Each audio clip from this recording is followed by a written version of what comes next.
Guys, what y'all think? So that is my rear windshield washer hose I connected to. Ran a line, right?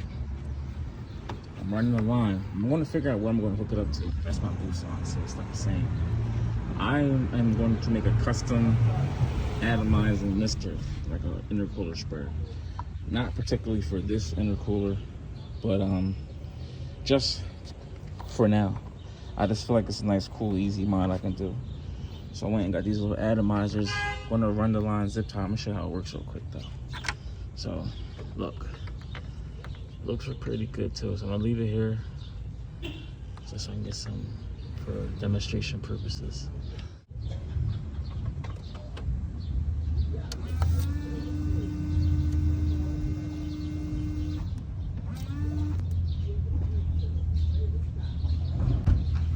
So all I do is turn this switch.